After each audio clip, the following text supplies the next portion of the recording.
आर्य समाज की उपलब्धियों के बारे में आप और हमने खूब सुनते आ रहे हैं, लेकिन उसको आगे कैसे बढ़ाना, इस पर हमारा चिंतन प्रयास दोनों ही कम है। और ये सम्मेलन जो होते हैं वास्तव में ये चिंतन के और बिखरे हुए लोगों को संगठित करने के लिए होना चाहिए।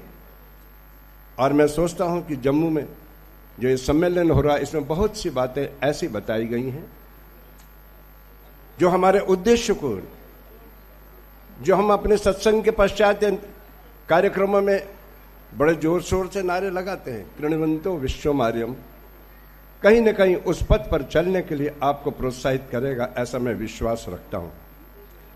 समाज में जितने भी महापुरुष हुए या जितनी भी संस्थाएं हैं, इनके दो कारण से इनकी पहचान होती है। इनका उद्देश्य क्या है और इनका आधार क्या है, मान्यता का आधार क्या है।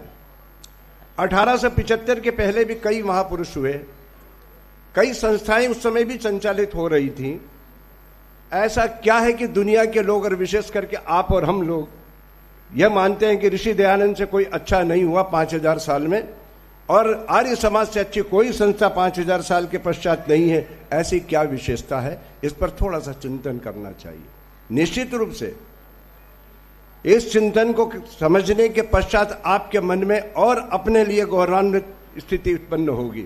समाज के जितने भी महापुरुष आए या समाज में जितनी संस्थाएं हैं, वो किसी एक कार्य से उनका समाज में स्थान बना।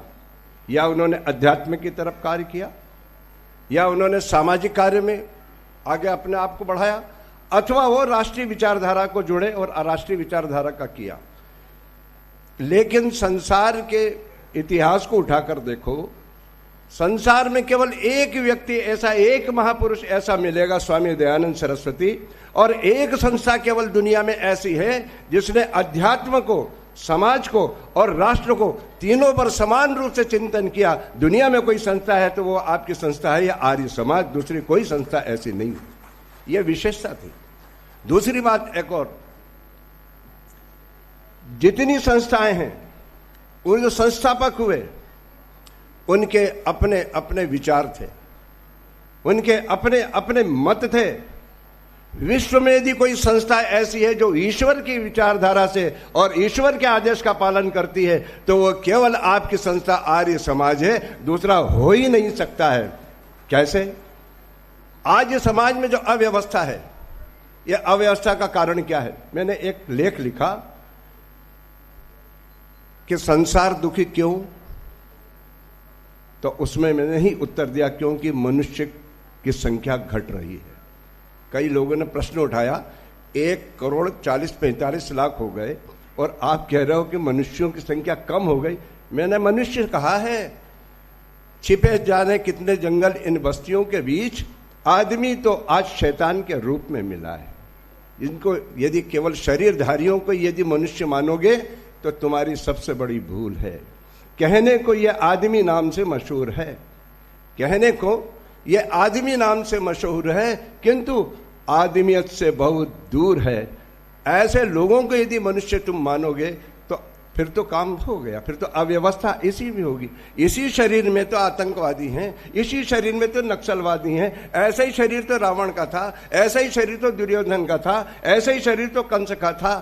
तो फिर कृष्ण में और कंस में, राम और रावण में क्या अंतर रह जाएगा यदि समान रूप से देखे जाओगे? इसलिए वेद ने कहा कि तू पहले मनुष्य बन।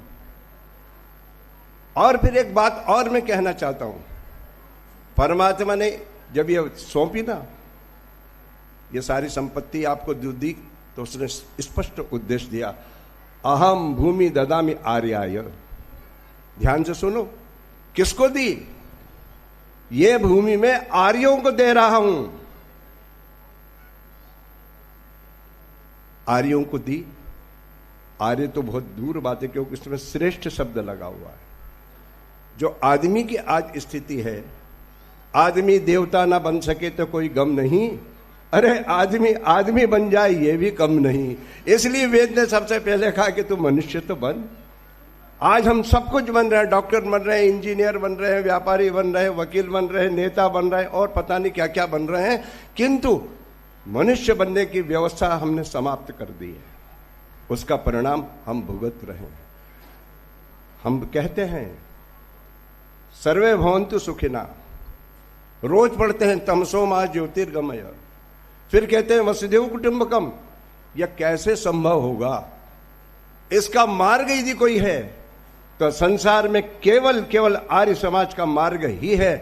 मैं प्रमाणिक और तथ्य के साथ में ये बात कह रहा हूं, केवल आर्य समाज का एक सेवक हूं, कार्य करता हूं, इस दृष्टि से नहीं कह रहा हूं। मेरा जन्म आर्य परिवार में हुआ, माता और पिता दोनों स्वतंत्रता संग्राम सेनानी भी थे और आर्य समाजी थे।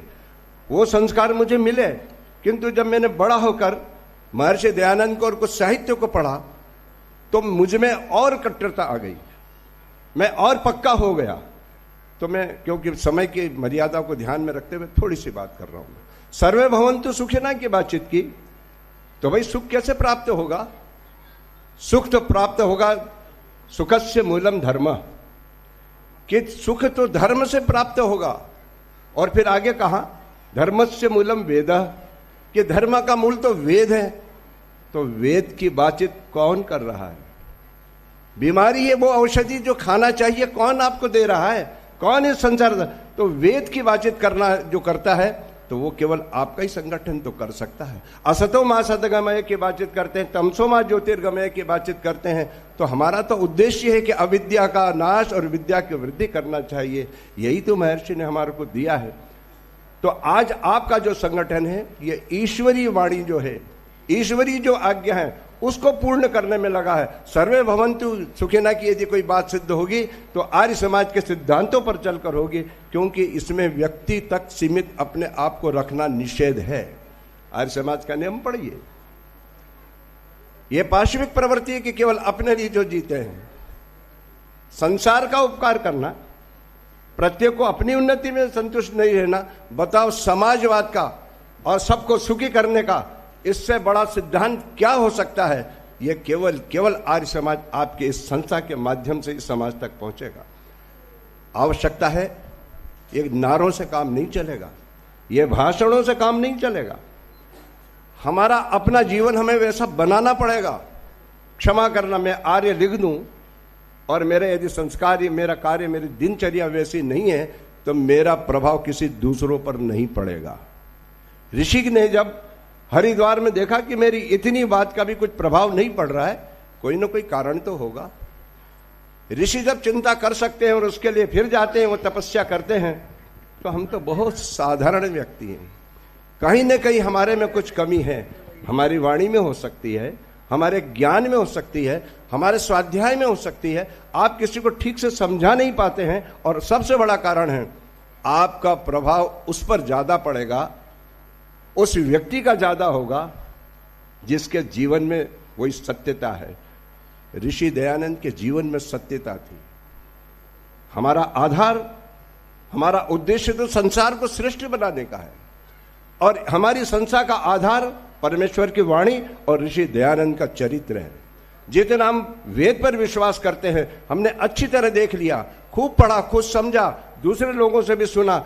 ऋषि दयानंद का चरित्र भी उतना ही सत्य है जितना हम धर्म को सत्य मानते हैं, जितना वेद को सत्य मानते हैं। इसलिए हमारे जीवन का आधार तो वही है और सत्य जो होता है शाश्वत होता है, सनातन होता है।